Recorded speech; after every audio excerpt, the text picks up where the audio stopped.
Hi everyone. Good morning, good afternoon, good evening, where you're dialing in from. Welcome to today's session on the topic One Voice, Many Languages, exploring language translation and localization technology. We'll just give everyone a minute to join in before we get started. In the meanwhile, I'll request our audience to let us know where you're tuning in from, the name of your city, with any famous landmark in your city, and from that in the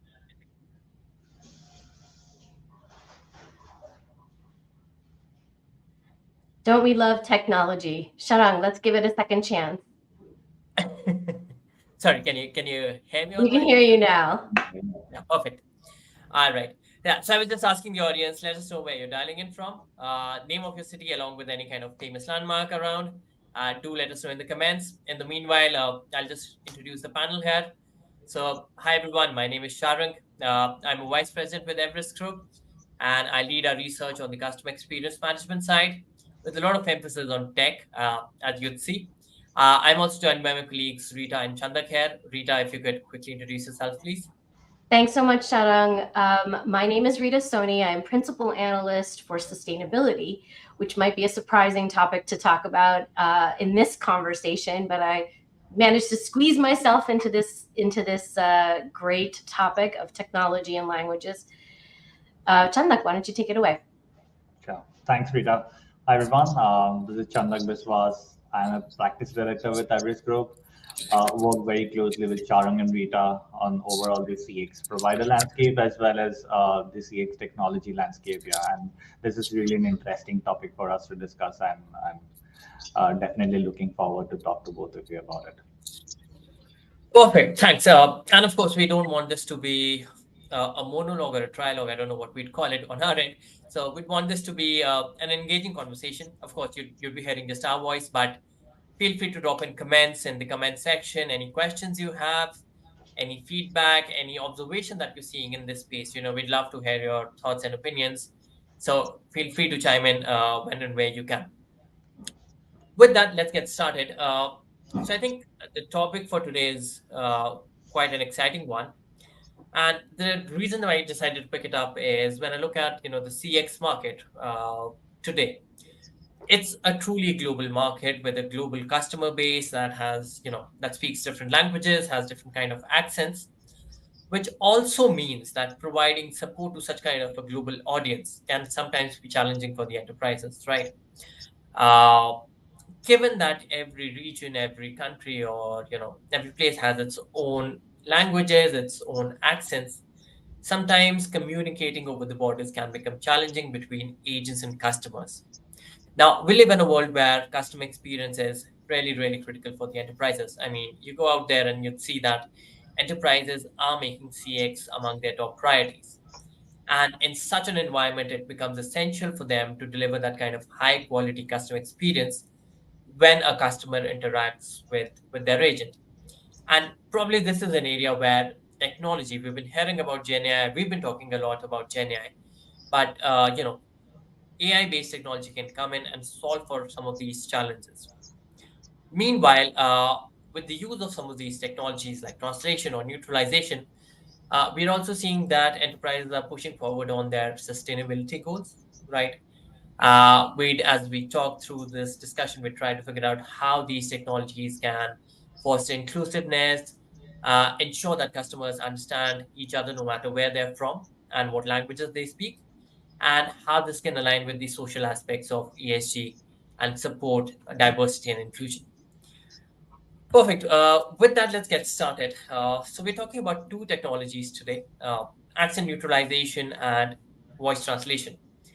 Now, while both of these get clubbed together and are often spoken about together, we'll try to talk about it individually first. Starting with accent neutralization. I mean, the name's quite descriptive of what it means, so I won't go into the actual definition. But what we're really seeing is in the last 12, 18 months, especially after the whole advent of Gen AI, I think there's been a lot of buzz and excitement around accent neutralization as a technology. What accent neutralization really does is it helps minimize or helps agents minimize the influence of their native accent. uh, making it easier for the customer to understand them, or the other way around as well, right? Where it can help agents also understand the customers better by neutralizing their accents. And what this technology really does is it helps uh, communication with customers who might otherwise be struggling understanding diverse accents that exists globally. Now, this is not a new challenge per se. I think with the whole global delivery model, right, we have people in places like India, Philippines, recently Africa as well, Europe, Latam, North America. As people from these diverse backgrounds interact, accents can sometimes become a real challenge. And this is what this technology is trying to solve for. But like I was saying, this is not something that's brand new. There've been traditional, remedial measures that enterprises have tried to take to address some of these challenges. And I think, Chandak, you have been investigating some of these. So can you just help us understand what has changed? How do these some of these newer AI solutions compare to what were the traditional methods? Maybe not necessarily technology based, but how is technology really coming in and helping enterprises on this particular challenge?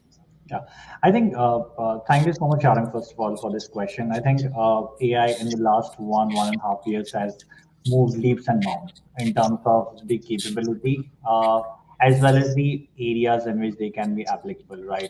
And CX, I think, is one of those areas which has huge applicability as well as a huge base, and interactions that happens between a customer and an agent, right? So I think in the past, with the AI solutions, we used to see them limiting to non-voice channels, maybe a chat conversation or an email conversation in which AI is helping agents to maybe translate or augment the way in which these agents work. But now, over the last 1.5 years, we have seen them coming to the voice aspect as well. And I think these two techs are the perfect example for that. Firstly, accent neutralization for sure. Uh, in the past, we used to see a lot of repeat contacts within the contact center space, in which customers were not able to understand what the agent is saying, or maybe there was a communication gap between the agent and the customer, which is now being tackled with the accent neutralization, so that the voice is clear, and the customers can legibly understand what the agent is speaking. And same goes for the language translation as well, in which very critical conversations which might not have that opportunity to take place a second time, or maybe very important to tackle it the first time, is something which is getting translated real time within voice, and not just non-voice to non-voice, but it's voice to voice. But having said that, there are other implications as well in terms of the way in which we hire agents, the locations in which we can hire agent, and how contact centers as well as businesses can diversify the talent pool that they tap into. And I think, Rita, you do have a lot of insights on that. Would be glad to hear some of your thoughts. For sure. I think, Jandak, thanks for all of that. And what I love about your research in this is even just seeing all the logos of the companies that are actually doing this, because in many ways, I think this is it seemed aspirational just not that long ago. What this technology is also doing is promoting diversity, just in terms of who is it that can be in those seats to deliver that service, right? Different linguistic backgrounds, different personal backgrounds, even within the same country, you can have different accents. So being able to perform your activities well without worrying about am I pronunciating these words correctly, seems like it would be a really good use of this technology and promoting a lot more inclusion. On that point, I forgot to say that I'm dialing in from Brooklyn, and I'm really excited about the folks that are also dialing in from the UK, from South Africa. I think I know Harry's based in New Jersey, Subhajit's based in Pennsylvania. So we've already got, and India. So please do keep letting us know where you're dialing in from. More so because we want to see how wide this technology and these solutions are going to be able to help with workplace diversity and promoting, a lot of the sustainability goals that so many of us have.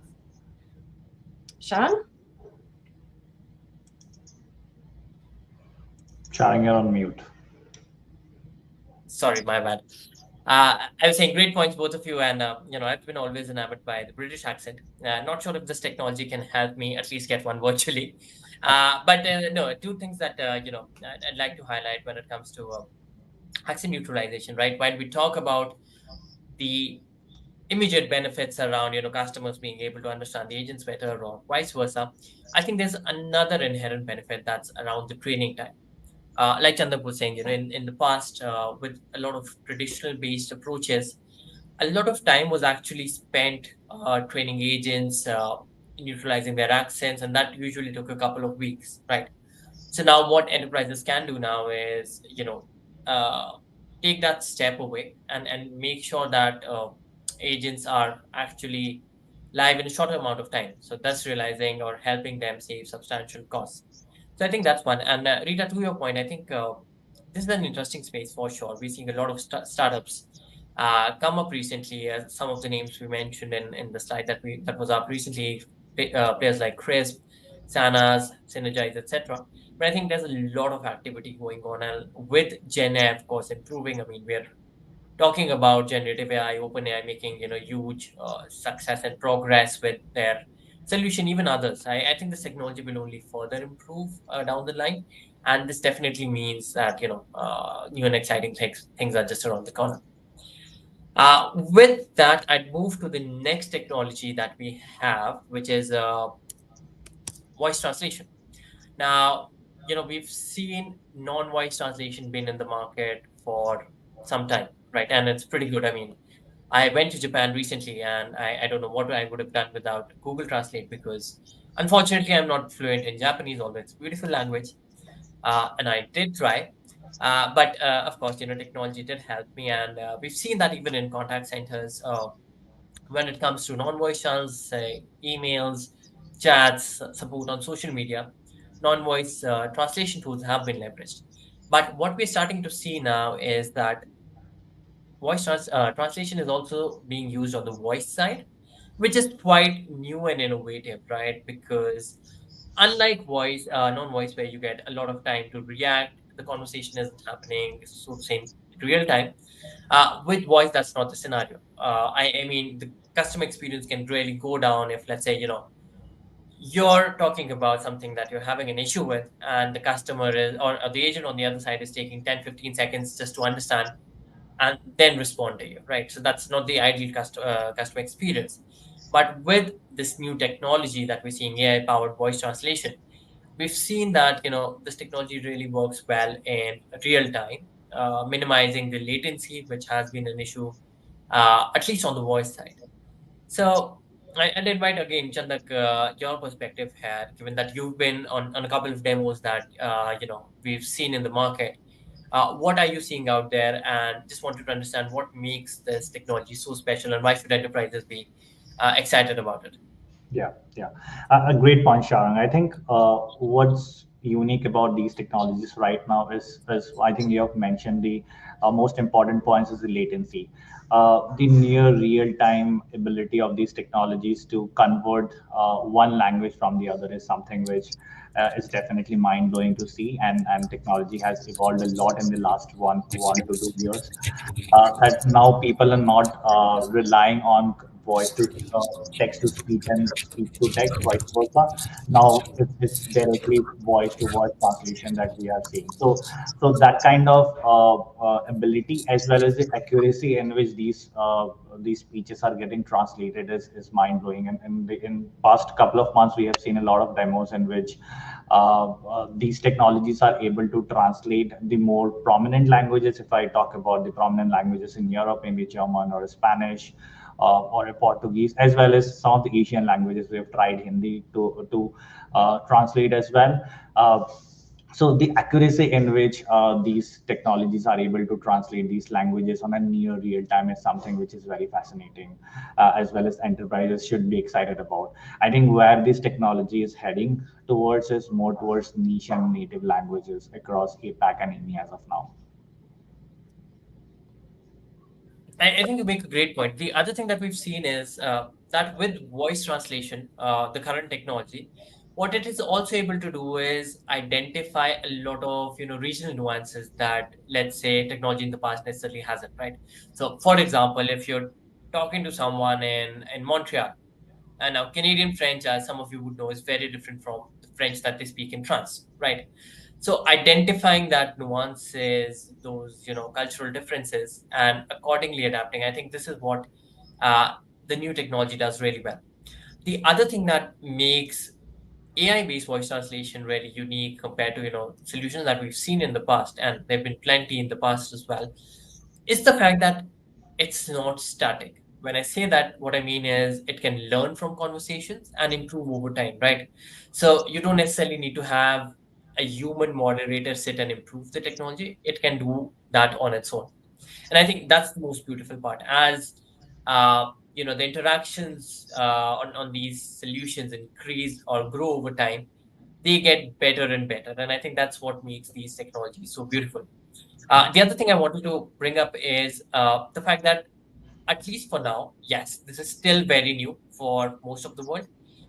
We've seen a lot of good translation when it comes to languages like English, Spanish, maybe French, uh, and German. But I think support for other languages, let's say, niche languages in Europe or Asia, that is still growing. And we believe that it'll get better over time. But yeah, I think that's where the market is right now.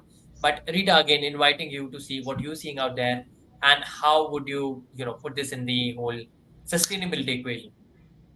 Yeah, I think it's a great question, and actually also again, it really lends itself to the audience that we have in the room. We've got folks dialing in from Poland, from Austin, Texas. So you might be interested in having a Southern U.S. accent. The UK, Atlanta, Georgia. This is exciting. What I think is most exciting about this is both sides of the coin when it comes to the speed and the ability of this translation.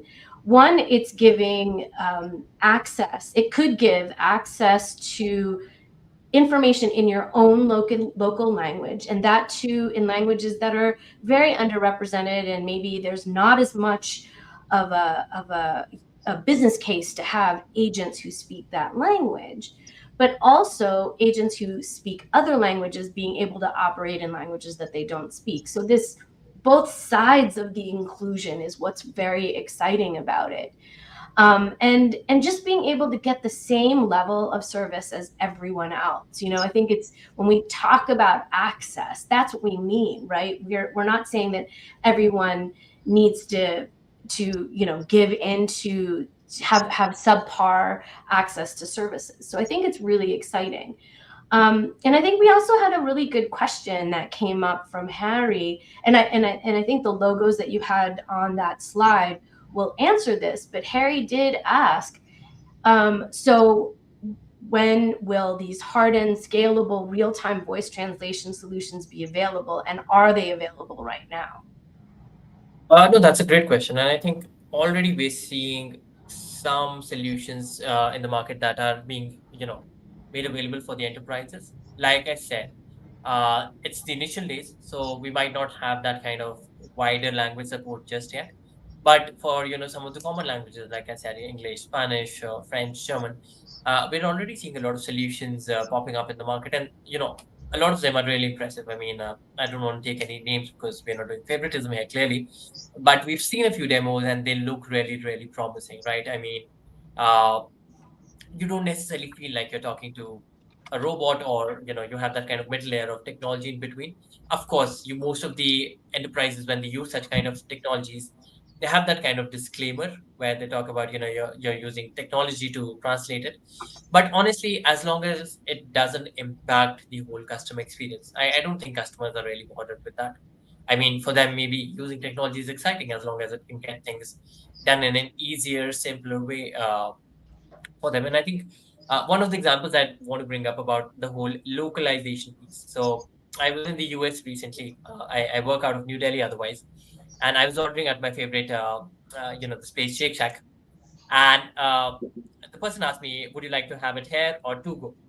Now in India we call it takeaway, and I was not really sure what does she mean by to go. So I think when you're talking over phone, such kind of local nuances, this technology can really help agents understand some of those. I think that's a great point. That's a great point. We also had, I mentioned earlier that Subhajit has joined us from Pennsylvania, but he also mentioned my favorite term of impact sourcing. And I think he meant ESG instead of CSG here. Sharang, if you wouldn't mind, I'd love to introduce the audience to what we mean by Sure. impact sourcing as we talk about this. So, as many of you that have been familiar with what we do here at Everest Group would know, we work in this space of looking at impact sourcing, where people are from disadvantaged and excluded communities are intentionally brought into these service positions to have good jobs and real career opportunities. We share here a couple of, a bunch of different examples of groups of people that have either been systematically excluded or excluded for other reasons, such as technology capabilities. And I think what's exciting to me about this is both the accent neutralization and the translation services will enable these groups to be much more included. And what's exciting also about that as a solution is that we're seeing impact sourcing as a solution that's happening across the world. So it's not simply an activity that's happening in, say, the developing world to enable livelihoods, but it's really something that's happening everywhere because unfortunately we have exclusion everywhere. But that makes this kind of technology that much more exciting and, the big reason that I kind of squeezed myself into this conversation. So, I really appreciate the opportunity to talk about this. Sure. And one other great question that I see in the comments is, when we talk about this kind of technology, what kind of implication does it have in some of the regulated industries? Ankur asked this question, such as healthcare, life sciences. How do you see the adoption of translation transcription solutions? So I think I can share a perspective, and then probably I'd invite Chandak and Rita to share your perspectives as well. But I think yes, probably when I look at this technology, I think some of the more non-regulated industries like, let's say, telecom, retail, travel and hospitality, they'd be the front runners when it comes to adopting it. But I think the ramifications or the whole implications of these technologies is so huge that at the end of the day the market will have no choice but to take up these seriously because they are such a game changer. And I think with that, working within the regulations, of course, and regulations when it comes to AI is still a space where we're seeing a lot of development, right? I don't think anything is set in stone currently. So this is an ever evolving space right now. But I think probably healthcare, life sciences, for that matter, banking and insurance, I think these industries shouldn't be far behind.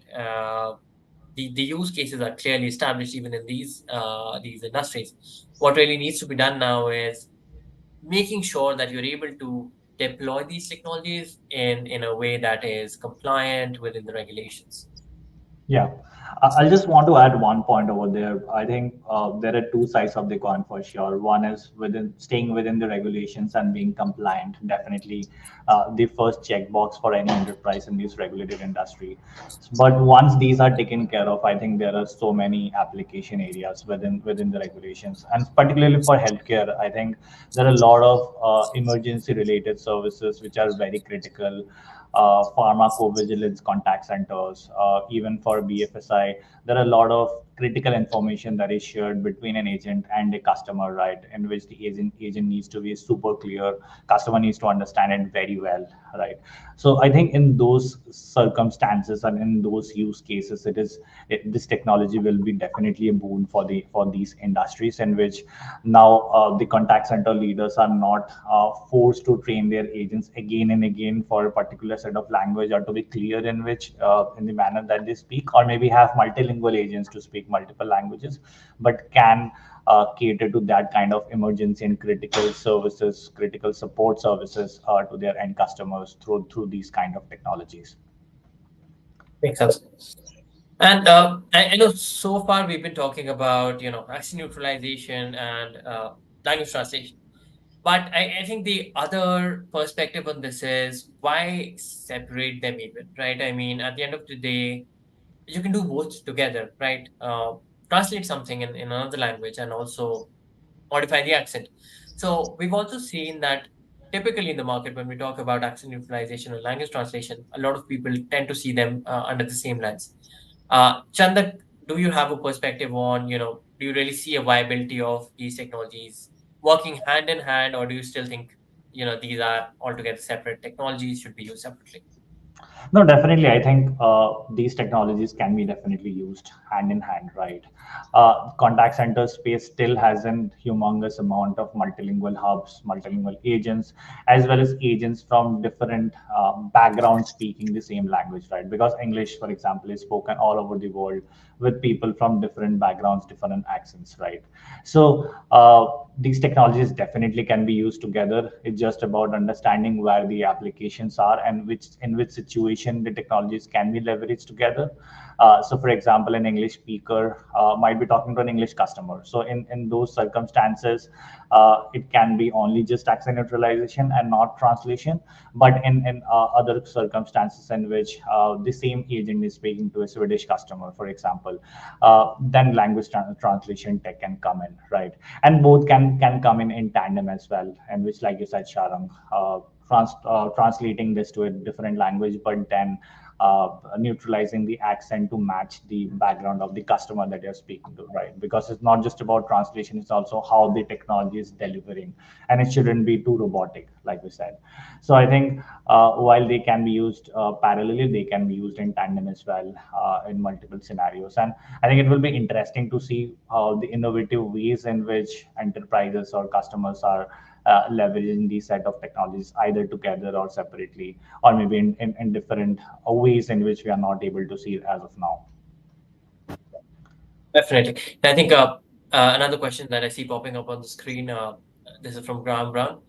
What are you seeing in terms of changes to profile, training, operational management, QA, etc.?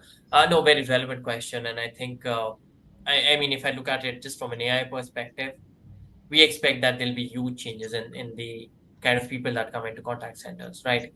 Uh, I think, for one, as I look at the changing profile for agents, given that the emphasis on some of these things like accents, probably the fluency in some of the languages, that goes down, the emphasis will increase on things like, empathy, human touch, ability to answer or solve for complex problems. So I think those are the kind of skill set you require more.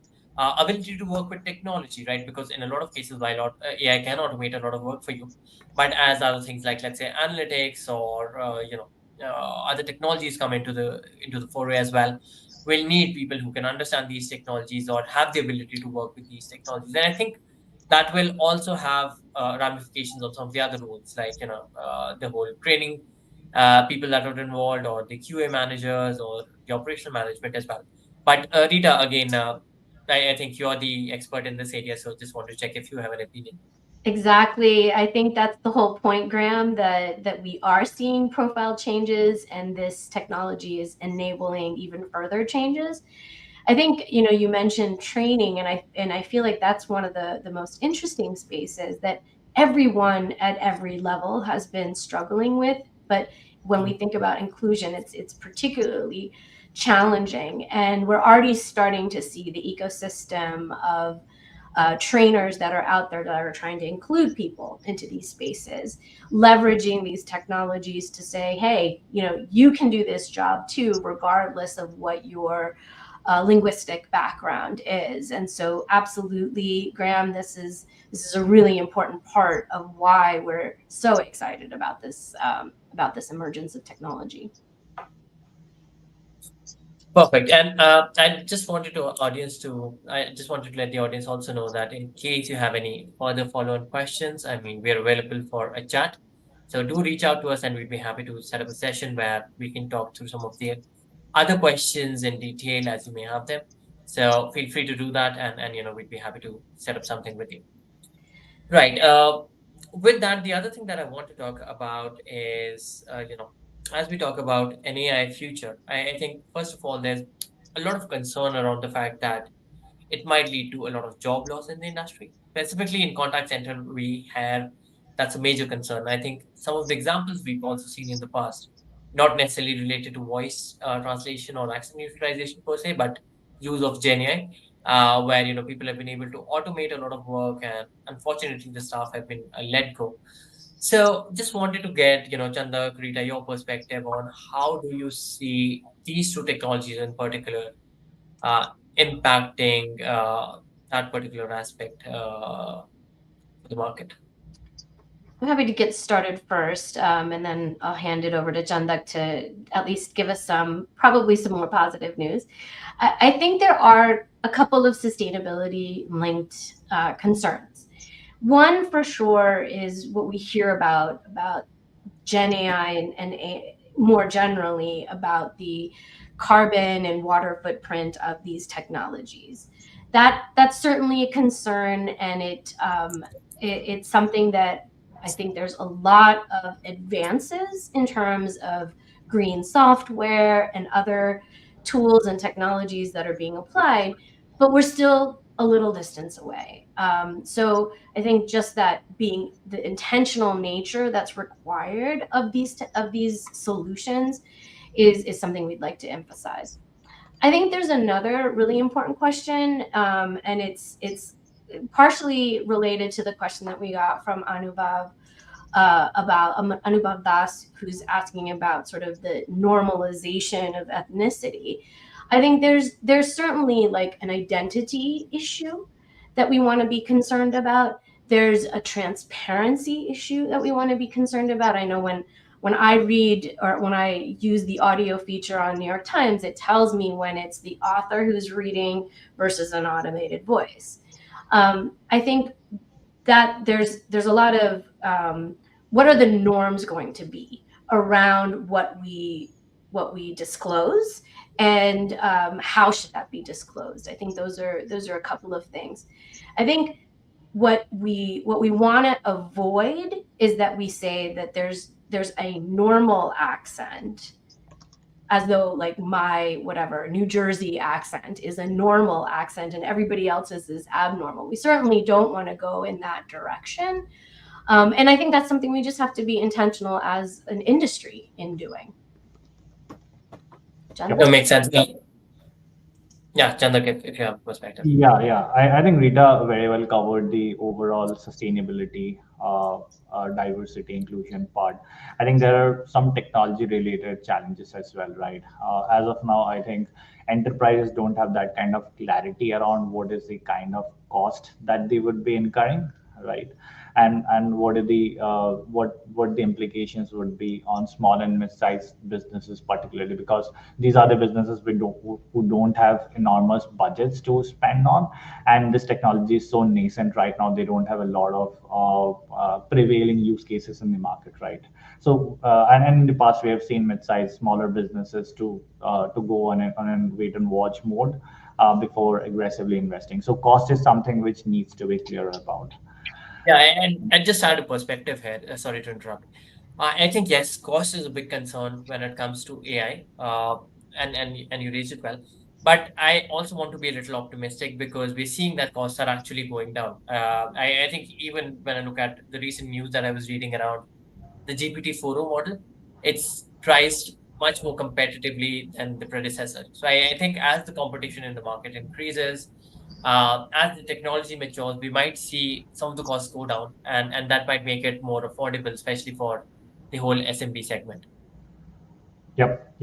And as the costs go down, definitely, I think the other positive factor for this technology is the accuracy level. Although we have listed down in one of the challenges, which still is for a lot of native languages, but accuracy versus the money that they're investing, right, is something that every enterprise needs to balance, because sometimes it may be more beneficial to hire a multilingual agent rather than to translate it if it is not being done accurately.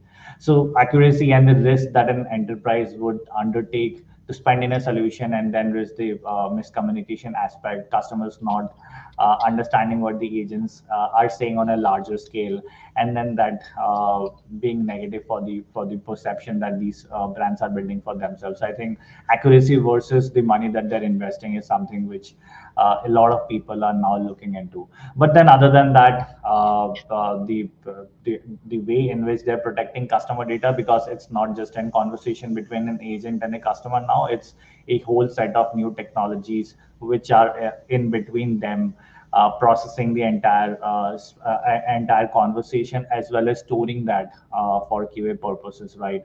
So how companies are protecting the conversations or the data that is generated from conversations and being compliant with that is something I think the market is also looking at. And I think we have also covered the latency part, so would not go much deeper into that, but definitely more positive than negatives that I would say. Although there are some areas which needs to be cleared and which is there for all other technologies, but yeah, definitely moving towards a positive direction. Yeah, and I think what really helps in such scenarios is transparency, right? I mean, if you're using technology as an enterprise, I don't think it's wrong to do that, one. But if you're doing that, might as well be transparent with the customer. Then from what we've seen in the last 18 months, whenever any kind of technology has been used and enterprises have been transparent about it, I think even the customers are much more accepting. And even if there are mistakes made, because let's be real, right? Even with the technology that we have right now, mistakes are going to be made. I think customers have been more forgiving when there's that kind of uh, transparency in the whole process. Now, the other thing that I wanted to touch upon is the fact that with a lot of generative AI technology, there's a lot of other concerns around things like energy usage or to cool down the data centers that do a lot of these processing, the amount of fresh water required. In fact, I was reading one of the reports that came out a couple of weeks back, which said something as simple as a simple query that you put on ChatGPT. Anyone, among the audience, among us, when we ask ChatGPT a question, it takes up to 10 times more energy to process that than, let's say, a Google would have, right? So I think that's huge. I mean, in fact, I've become much more conscious about using GPT ever since. I think I was reading the other thing that any interaction amount for 2 to 5 grams of carbon dioxide on GPT or any of these, Gen AI models, which is a big concern. And then the other thing that we've been hearing about is, to cool down all these systems, these multi-million-dollar GPUs that NVIDIA is selling like hotcakes, that takes a lot of water. And I mean, where there's water available, yes, great. But a lot of times these data centers are situated in places where either water is scarce or needed for, some of the other more important purposes. So how should enterprises, I'm sorry, tread through that? How can they be environmentally responsible while also ensuring that they're bringing out the best technology for their customers? Rita, any perspective on that? Yeah, no, Sharang, I think you touch on an important point, and even I think we have to put things in perspective, right? When we talk about doing a video call, there's a similar comparison of 10 times as much carbon footprint if you turn your video on versus if you turn your video off. But maybe in that case, the comparison is, taking a flight to be in person versus actually doing the video conference call, or weighing the need for a personal connection to that individual or to, that group. So I think we definitely have to weigh the advantages and the disadvantages of both ways of operating, as well as, and I think this actually gets to a little bit of Anubhav's follow-up question on the timing of things, right? Are we really looking at a near-term to a mid-term solution, both for these technologies, but also as we evolve the way that electricity is getting used in the data centers, or the way that water is getting used? From my perspective, from the Everest Group perspective, of if you could see what we could see, we definitely are seeing a lot of innovation to solve these challenges. And I think the other part of all of this is we're going into it with our eyes wide open. It's not a reactive stance that suddenly there's the tech sector itself is asking for norms and guardrails, etc. So I think with all of these really great minds thinking about the benefits of these things and being aware of the challenges, we're in the near term really going to be able to solve some of those questions. Yeah, I think we've been discussing a lot of negative things, so let's move to a bit of happier things now. I think one of the questions that came up earlier was, do you see these kind of solutions being integrated into platforms like Teams? I think why not? Probably the next time you're having a LinkedIn live session, our friends in Sao Paulo or Tokyo or Beijing might be able to join in live and have that kind of conversation, join in on the conversation, and it'd be good to have that kind of inclusivity and have that wider audience. So definitely, I see a scope for not just within contact centers, but even a lot of other areas where such kind of technology will be incorporated down the line. And I think with that, I want to end at talking about the future. Right? We are in in definitely an interesting time. Who knows? The AI might take over, and our lives might be better or worse. We don't know. But specifically from a translation and accent utilization perspective, what do we see in the market? What do we see in the near future? Any perspectives on that? And would be greatly appreciated. Yeah, I think maybe I can share my thoughts first, Rita. You can do that as well. But I definitely expect a very large scale implementation within next 1 year, 1.5 years. Definitely, these technologies are getting better day by day. So the concerns that we talked about, accuracy and cost, etc. I think most of the vendors as well as providers are covering those off as we discuss and as we go on. Towards the end of 24 and get into 25, I definitely do see a lot of implementations happening, public use cases coming in, as well as these technologies not just remaining in the mainstream languages, but also getting a lot entrenched in the very niche native languages across the country. So that is something that I definitely expect to see, and more providers coming to the market with their offering, with their platforms, which is still limited, although there are many, but still limited. I see that being very mainstream within the next 1.5 years. Rita, what do you think? What are your thoughts? I think you're absolutely right, Chandak. I'm also optimistic. I think the regulations that are coming up around these things, as I said earlier, I think there's sort of, we're going into this with our eyes wide open. I think about just last week during Climate Week, when I was at this amazing event that the Clinton Global Initiative put on, and we had folks on the stage with headphones on, listening to immediate translation.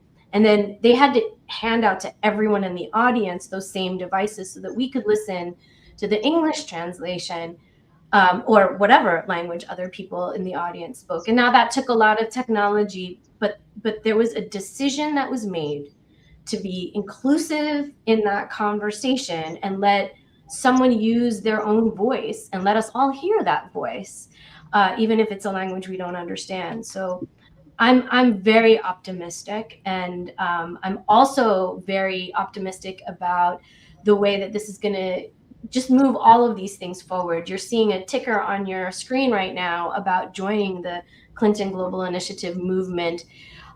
Everest Group has gone into a partnership with with CGI to grow impact sourcing, the number of impact workers that are out there, to 1 million people by 2030. This is for sure that we see this technology as an enabler, and that this is the way of the future.